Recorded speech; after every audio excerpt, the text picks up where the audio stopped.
¿no? ¿Cómo controlo la calidad? Veo ciertamente los parámetros de cumplimiento en el tema del escurrimiento o el slam flow, la norma CTM 61611, es el parámetro que nos determina la fluidez de la mezcla, ¿no? Se llena el cono de manera invertida en una sola fase, no hay que chusear ni nada por el estilo, y después el cono se levanta de manera vertical, haciendo que el flujo sea constante, ¿sí? No hacemos movimiento de torsión ni nada por el estilo, y después yo mediré en un sentido, mediré un extremo desde el punto de puntos que sean opuestos, y después perpendicularmente a esa medida tomaré otra medición, ¿no? Y de esa manera determinaré el valor de D sub F. Este ensayo también solicita medir el valor de T50, que es el tiempo en el cual el concreto se demora para cubrir un diámetro de 50 centímetros o de 500 milímetros, ¿no? Esos valores tienen un rango admisible según la norma. El T50 debe estar menor o igual a 8 segundos, y el escurrimiento debería estar entre 450 a 800 milímetros. De acuerdo al escurrimiento que tengamos también en la normativa española, te permite hacerle una clasificación adicional, ¿no? Pero los parámetros que tenemos todos en el momento de verificación de estos tipos de concreto están específicamente acá, ¿sí? Entonces, este es el primer ensayo, el más conocido de todos, no es muy complicado. Hay que tomar datos en dos tiempos. Primero el T50, normalmente estas planchas vienen con un diámetro ya definido, ¿no? Lo tallan acá en el centro, ¿no? El cono se coloca justamente en ese punto medio, se levanta el cono y toman el tiempo que se debe demorar para llegar a esos 8 segundos. Esta norma, en el anexo 1, nos entrega también un índice para poder verificar la prueba visual de segregación y estabilidad, en los cuales nos da 4 parámetros que tienen estos estándares, ¿no? De BCI 0, donde se aprecia una masa de concreto homogénea y no se evidencia segregación, hasta un BCI 3, donde hay una concentración de agregado grueso en la parte central, ¿no? Y presencia de un halo, de una segregación en los bordes. Estos, una vez que evaluamos el tema de fluidez, tenemos que tener en consideración estos tipos, ¿no? Lo ideal es tener índices visuales de categoría 0, el concreto de masa que sea homogénea y que no se evidencie segregación, ¿no? Porque de esa manera sería la manera correcta para poder validar este tipo de concreto en la colocación en las estructuras, ¿no? Hay un ensayo también llamado el J-Ring o anillo japonés, que va a evaluar la resistencia al bloqueo, la misma consideración del anterior ensayo, solo que ahora le ponemos una restricción.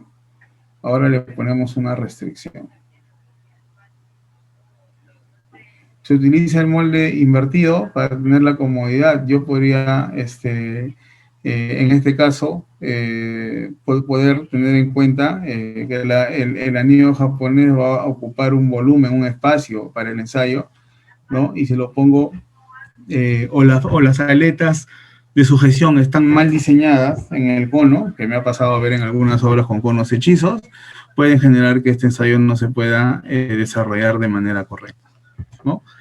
En este ensayo lo que medimos es el valor de I sub J, ¿no? Y el parámetro a encontrar es justamente DJF, que debe ser mayor o igual al escurrimiento sin el anillo japonés, menos un factor de 50 milímetros como corrección, ¿no? Entonces, medimos nuevamente en ejes opuestos, primero en este eje, puede ser de esta punta a esta punta, y después hacemos una perpendicular al eje medido y tomamos los dos valores, ¿no? Hay que evitar que bueno, este es un ensayo en el cual ciertamente el concreto no ha tenido un buen desempeño, ¿no?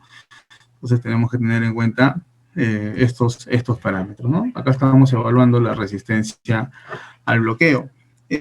Otra manera también de evaluar esa consideración es utilizando la caja en L.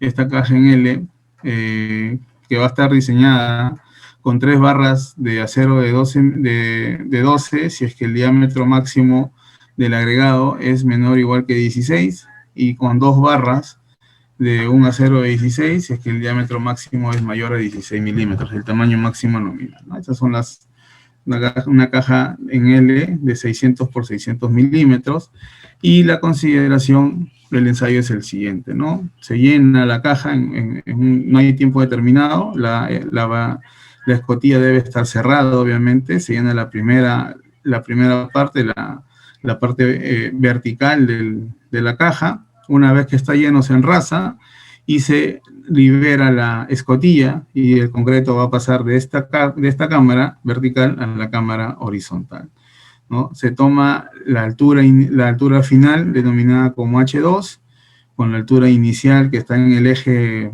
vertical, y este valor es un coeficiente de bloqueo, denominado como C sub BL, y este coeficiente de bloqueo debe ser mayor o igual que 0,75 y menor o igual a 1, ¿no? Entonces, bajo esos rangos, podríamos determinar ciertamente cuál es el parámetro a cumplir en este ensayo. Siempre hay una alternancia, ¿no?, de consideraciones sobre cómo especificar, ¿no? O te encuentras en un muro, ¿no?, y dices, oye, ¿cómo voy acá a especificar el escurrimiento? ¿Bajo qué consideración? ¿Bajo qué especificación voy a tener que tener ciertamente esta especificación de estos concretos, ¿no? Según Vilanova del 2009, una recomendación del EFNAR, que no lo tiene así en tabla, sino Vilanova lo ha tipeado de acuerdo a lo que se aprecia en el EFNAR, es esta recomendación, ¿no? En el eje horizontal están especificados los escurrimientos, o sea, la fluidez de la mezcla, y en el tiempo, en el eje vertical, podríamos tener los tiempos del embudo B, de la caja en B, para poder también determinar ciertamente estas consideraciones de escurrimiento, fluidez, ¿no? Bajo esos criterios es que yo puedo determinar ciertamente, bajo esta ayuda, cuál tipo de especificación en escurrimiento y en tiempo en el embudo B podría ser para pavimentos, con la consideración de la utilización de un concreto autocompactante, para muros, para pilares, para rampas, etcétera, ¿no? Entonces, esto podría ser un punto de partida que nos podría servir muchísimo dentro de la consideración de especificación o de uso, ¿no? Como un aporte adicional, podríamos indicar que para aplicaciones horizontales, el escurrimiento o la fluidez podría estar entre 450 a 700 milímetros. Para elementos arquitectónicos, la especificación de escurrimiento debería ser como mínimo 600 milímetros. Para aplicaciones en verticales, cuando la densidad de acero sea baja, entre 550 a 700 milímetros. En aplicaciones verticales con alta densidad de acero, la especificación de fluidez debería ser mayor a 650 milímetros, ¿no? Estos rangos son recomendables, no están normados. Solamente en el SNAR lo mencionan como una recomendación. Ciertamente, el diseñador del concreto autocompactante debe verificar el desempeño del concreto que ha diseñado en la estructura en la cual se desea colocar estos tipos de concreto, ¿no? Normalmente tenemos requerimientos para concretos como muros, como dovelas, ¿no? Entonces, esos requerimientos mayormente sobrepasan que el escurrimiento sea mayor a 700 milímetros. Entonces, por ahí tenemos también un punto de partida basado en el desempeño de los concretos en obra. ¿Cuál es la diferencia de un concreto autocompactante menos un concreto convencional? Un concreto convencional podrían ser estos dos, especificados por resistencia a la compresión de 210, y 350 kilos por centímetro cuadrado, y un concreto autocompactante, o HAC, podría ser este concreto 3, ¿no? Que también tiene una resistencia específica, pero la relación agua-cemento es totalmente distinta. La configuración del aditivo también es totalmente distinto, es un aditivo diferente, de mayor tecnología. Ya necesariamente por el desempeño del concreto debería llevarle alguna adición, como una microsílice, ¿no? Y podemos tener ciertamente estas configuraciones de los concretos, ¿no? Yo no puedo pretender utilizar un concreto, yo no puedo decir lo siguiente, ¿no? Que a veces me pasó, ¿no? Ingeniero, vamos a hacer un concreto 10 autocompactante. Acá está el diseño que hemos tenido, hágalo autocompactante. O sea, yo no puedo chascar los dedos y decirle, vuélvete autocompactante, ¿no? Si ustedes se dan cuenta, miren acá la configuración de los agregados, ¿no? En estos dos concretos convencionales, los agregados gruesos son de mayor cuantía que los agregados finos, pero miren qué pasa en el concreto autocompactante. Es al revés, ¿no? Hay mayor cantidad de finos que cantidad de gruesos, ¿no? Y esto va a estar supeditado justamente a lo que conversábamos hace un momento respecto a la consideración de los diseños, ¿no? Recuerden bien el ASI 237, que lo deben tener en el entregable, que se les va a marcar ciertamente la configuración de nuestros concretos que sean autocompactantes. ¿Tienen alguna duda hasta acá respecto a concretos autocompactantes? ¿Algún aporte o algo que quieran ustedes mencionar?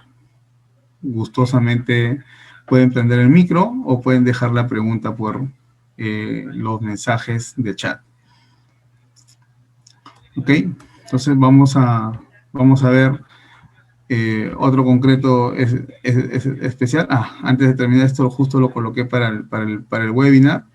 Vemos una equivalencia, se podría decir así, entre las resistencias de la compresión y relación agua-cemento de un concreto convencional, que están los puntos y la curva azul, y un concreto autocompactante, que es la curva de regresión en color roja, con los puntos en los cuales se ha determinado esa curva, ¿no?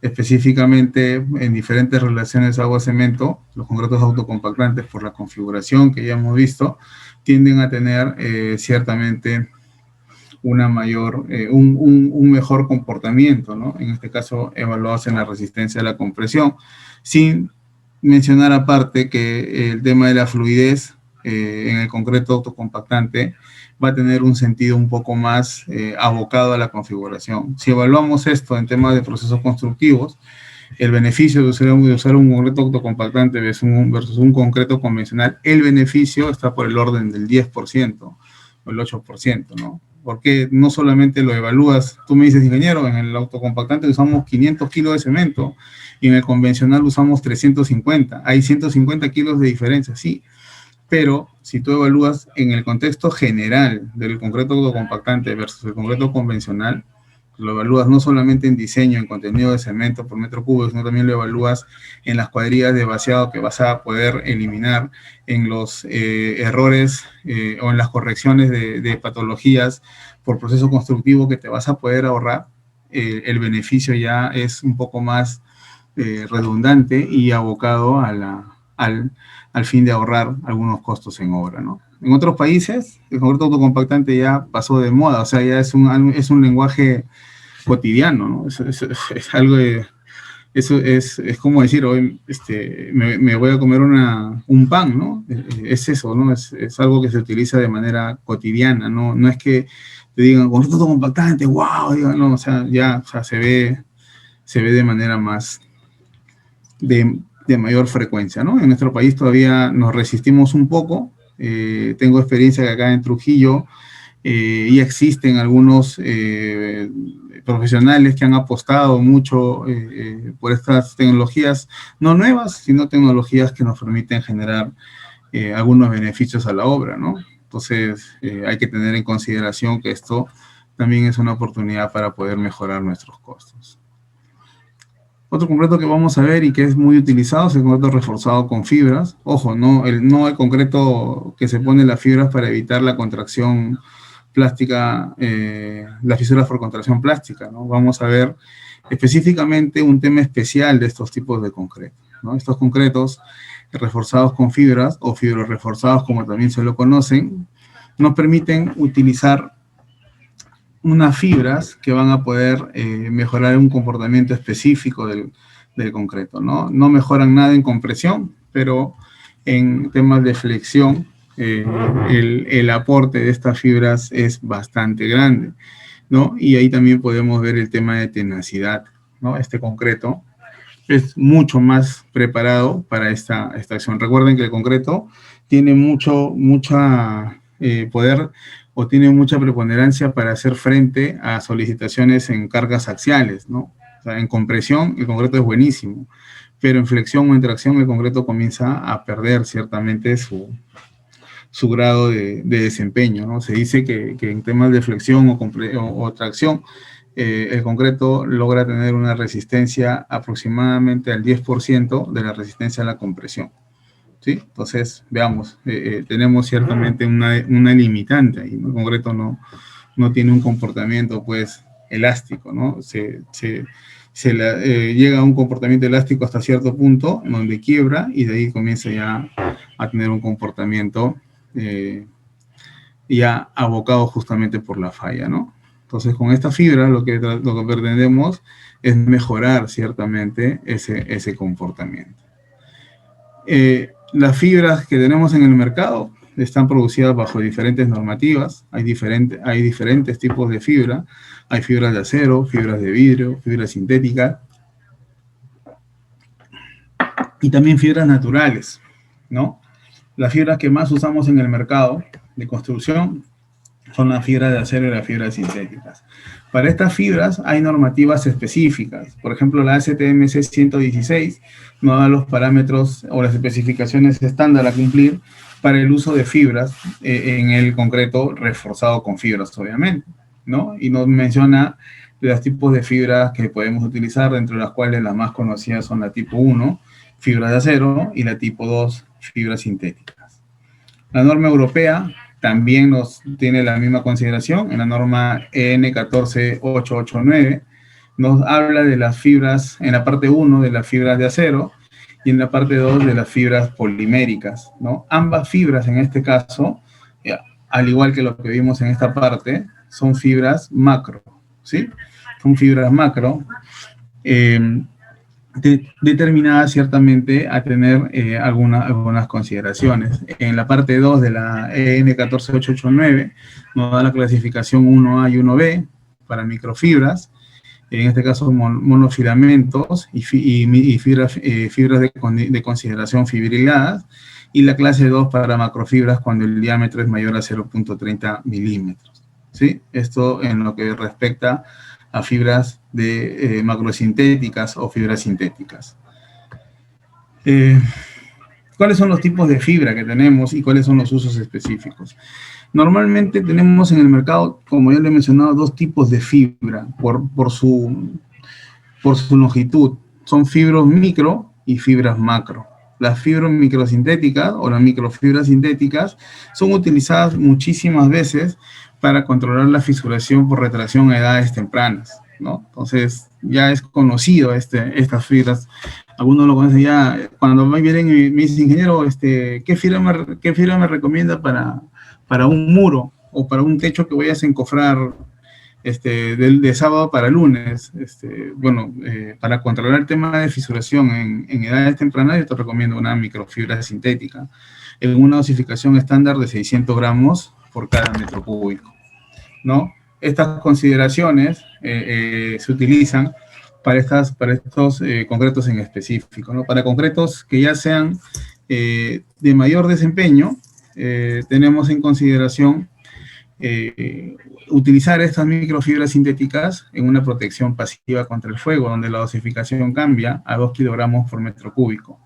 Con estas consideraciones de estas microfibras sintéticas, hacemos que el concreto sea más resistente al fuego. Ojo, no es que no va a fisurar por un cambio de temperatura, ¿no? En un incendio, por ejemplo, pero va a dar un mayor tiempo de vida, entre comillas, para que el proceso del spalling que se va a dar justamente que por el calentamiento del concreto a temperaturas mayores a 500 grados centígrados o temperaturas mayores a 100 grados centígrados, ¿no? En un incendio, por ejemplo, tengamos estas consideraciones, ¿no? Los túneles, por ejemplo, viales, llevan siempre dentro de su especificación el uso de una dosificación de 2 kilos por metro cúbico para los concretos que sean colocados ahí, justamente para apoyar o ayudar o dar una mayor protección pasiva contra el fuego. Las macrofibras sintéticas, al igual que las macrofibras metálicas, tienen dos usos específicos. El más conocido es la utilización para reducir o para hacer frente a los requerimientos de absorción de energía en los concretos lanzados o shotcrete, ¿no? Ambas fibras, ese es su fin, ese es su propósito específico y más utilizado, ¿no? Las macrofibras sintéticas utilizan entre 5 a 8 kilos por metro cúbico para esta consideración, y las macrofibras metálicas o fibras metálicas utilizan una dosificación entre 25 a 40 kilos de fibra por cada metro cúbico, ¿no? Para justamente hacer frente a estas consideraciones. En el tema de los otros usos que se le puede dar a estos tipos de fibra, son también para la resistencia a la fatiga, impacto y abrasión en pavimentos propiamente dicho, ¿no? Estas consideraciones es cuando se utilizan el concreto para la producción de un concreto, de una losa industrial o un pavimento, ¿no? Ahí la dosificación puede variar. Las macrofibras sintéticas pueden trabajar entre 4 a 6 kilos por metro cúbico y las fibras metálicas pueden trabajar entre 20 a 30 kilos por metro cúbico, ¿sí? La dosificación que hacemos acá es la misma, el método de cálculo es el mismo, pero la consideración del uso es justamente las dosificaciones que están en esta tablita, ¿no? En este cuadrito ustedes se pueden guiar siempre para poder hacer la dosificación o incluir la dosificación de las fibras dentro de estos concretos que tengan este requerimiento, ¿sí? ¿Cómo evaluamos las fibras? Acá siempre hay una consideración de una pequeña discusión, ¿no? Dicen siempre, ¿no? Ingeniero, cuando yo le adiciono fibra al concreto, el concreto tiende a perder su trabajabilidad. A lo cual yo siempre le respondo que eso no es cierto, ¿no? Porque no necesariamente estamos evaluando de manera correcta. Cuando yo evalúo la trabajabilidad de un concreto, ¿con qué ensayo lo evalúo? ¿Se acuerdan? ¿Con qué ensayo lo evalúo? Lo evalúo con el ensayo de asentamiento, ¿no?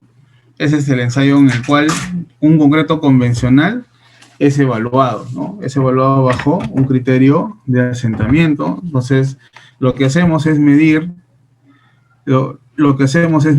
su SLAM, ¿no? Entonces, en algunos casos, por desconocimiento, tratamos de medir concretos reforzados con fibras bajo estas consideraciones. Y lo que estamos evaluando no es lo correcto, porque la fibra no está trabajando solamente en el eje vertical del concreto, ¿no? La fibra está trabajando a lo largo de toda la estructura del concreto propiamente dicho, ¿no? Y esa consideración es la que yo debo de tomar en cuenta para poder evaluar el desempeño del concreto, ¿no? Entonces, lo que se recomienda es trabajar bajo esta norma, ¿no?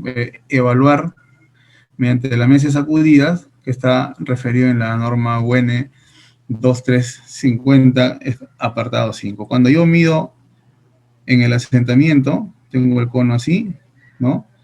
Y voy a pretender medir justamente cómo va a comportarse la fibra, ¿no? La fibra cuando está en el concreto, la fibra está repartida a lo largo de todo el concreto en este eje, pues, ¿no? Está así, ¿no? La fibra está trabajando así. Cuando yo le introduzco las variadas, ¿no? a la mezcla de concreto, yo estoy ejerciendo una fuerza en este sentido, por lo que las fibras en el concreto, vamos a ponerlo acá, en el concreto, ya no van a estar trabajando como como en el primer caso, ¿no? Ahora las fibras comenzarán a estar así algunas, otras así, otras así, otras así, otras así. Y esta distribución nueva de las fibras hace que justamente el concreto se entrampe, ¿no? O el concreto pierda, ¿no? Pierda su trabajabilidad, ¿no? Pero en realidad no deberíamos medirlo así, ¿no? Deberíamos medirlo en este ensayo. ¿Alguien ha visto este ensayo antes? ¿De casualidad? ¿Alguien ha observado este ensayo antes? Este es un ensayo no muy, no muy difundido quizás, pero es un ensayo que nos permite conocer ciertamente un comportamiento de una manera bastante adecuada, ¿no? Se llena el cono hasta el ras y después se levanta el cono, se mide el escurrimiento que exista y después esta mesa tiene unas rótulas que van a permitir levantarla y dejarla caer 15 veces, ¿no? Para de esa manera poder tener ciertamente los parámetros a conocer, ¿no? En un curso que se dio en Chile, el ingeniero Wilmer Vázquez participó de este curso, él ha tomado estos videos, ¿no? Y nos ha permitido poder mostrarlo. Se hicieron 3 tipos de mezcla: un concreto patrón sin ninguna fibra, un concreto con macrofibra que se llamaba PPF 300 en una dosificación de 1.8 por kilo por metro cúbico, y una fibra Mirage, una macrofibra Mirage con una proporción de 3 kilos por metro cúbico, ¿no? El concreto fue el mismo, con la misma cantidad de cemento y con el mismo asentamiento, y vamos a observar básicamente qué es lo que sucede con esos tipos de concreto, ¿no? ¿Sí? El ensayo consiste en llenar el cono hasta el ras, se hace su chuceado y su varillado con esta paleta que vemos acá, después se enrasa en la parte superior, ¿no? Y miren el concreto patrón, miren cuál es el procedimiento acá, ¿no? Van a poder observar ustedes cuál es la consideración para este concreto patrón. Igual lo hacen para el concreto que está acá, el concreto con la microfibra, y también para el concreto con la macrofibra, ¿no? Entonces, bajo estos principios es como se tiene que realizar ciertamente la evaluación de los concretos reforzados con fibra, ¿no? Esta es una mesa bastante fácil de fabricar. No necesariamente tenemos que tener la mesa normal, la mesa de un fabricante en especial, ¿no? En la norma, que yo se lo puedo pasar también sin ningún problema, ustedes van a poder encontrar las consideraciones, ¿no? Y también se fabricó un chocret, ¿no? Un concreto lanzado de una consideración de 450 kilos por metro cúbico de cemento para el diseño de este chocret que vamos a ver acá. Y se utilizó una fibra que ya se utiliza bastante en el tema de chocret, es la Sika Fiber Force PP48, tiene 4.8 centímetros de largo, ¿no? Y fue dosificada en un valor de 3 kilos por metro cúbico. Vean ustedes cuál es la consideración, ¿no? Miren este concreto, ya es diferente al concreto, ¿no? Porque el chocret en verdad es un mortero lanzado, ¿no? Ya no es un concreto propiamente dicho de esa manera, ¿no? Es un mortero lanzado, ya vamos a ver cuando hablemos de chocret el día de hoy, respecto a cómo nos vamos a poder enfocar. Este es un training que se da en Chile normalmente cada año. Wilmer Vázquez fue en el año 2020, en enero, antes de la pandemia. Y bueno, tienen ahí ustedes el procedimiento, ¿no? Este es en los laboratorios de Sika Chile. Esta persona que estaba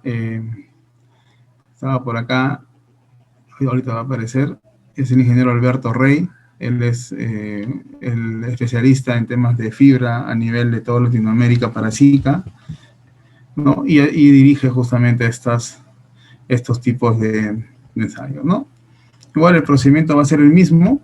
Vamos a ver cómo se comportaron. Este es el cuadro final. Tenemos que el asentamiento inicial para el concreto patrón que vimos de 300 kilos de cemento, estuvo entre 15 y 50 centímetros, ¿no? Y la microfibra que se midió, en este caso la PPF 300 de 1,8, estuvo en un valor de 40 centímetros, ¿no? Entonces, acá se puede apreciar ciertamente cuál es el porcentaje de pérdida, ¿no? De 50 centímetros que tuvo el escurrimiento inicial del concreto patrón, el concreto con la fibra tiene un valor de 400 milímetros o 40 centímetros. En el tema del shotcrete, el concreto patrón salió con 700 milímetros o 70 centímetros y la PPB48 tuvo un resultado de 68 centímetros o 680 centímetros, ¿no? Entonces, de alguna u otra manera, tenemos en consideración cuáles son los valores que se obtenieron, ¿no? Recuerden que también en los primeros 3 videos que vimos también una macrofibra sintética, acá está. La dosificación fue de 300 kilos de cemento por metro cúbico, comparamos con el de acá, con otro patrón, ¿no? Y tuvimos un resultado de 47 centímetros, ¿no? De 50 centímetros del patrón, 47 centímetros. Estoy muy seguro que si medimos el tema de asentamiento, vamos a tener muchísima pérdida, ¿no? Muchísima pérdida inicial, ¿no? En este caso, la manera correcta es hacerlo bajo esta normativa, ¿ok? Yo sé que es difícil implementarlo esto en obras, nos va a costar muchísimo tiempo hacernos entender a nosotros mismos y tratar de cambiar el speech cuando tratemos de evaluar estos parámetros, pero ciertamente es algo que tenemos que alinearnos, ¿no? Se dan cuenta que la norma que presenté, esta norma que está acá, es una norma europea, ¿no? Es el código europeo, ¿no? O sea, esa norma está allá. Nosotros acá también tenemos, o vamos a tener seguramente una norma similar, pero tendremos que todavía esperar a que esto suceda para poder especificar ciertamente los valores adecuados.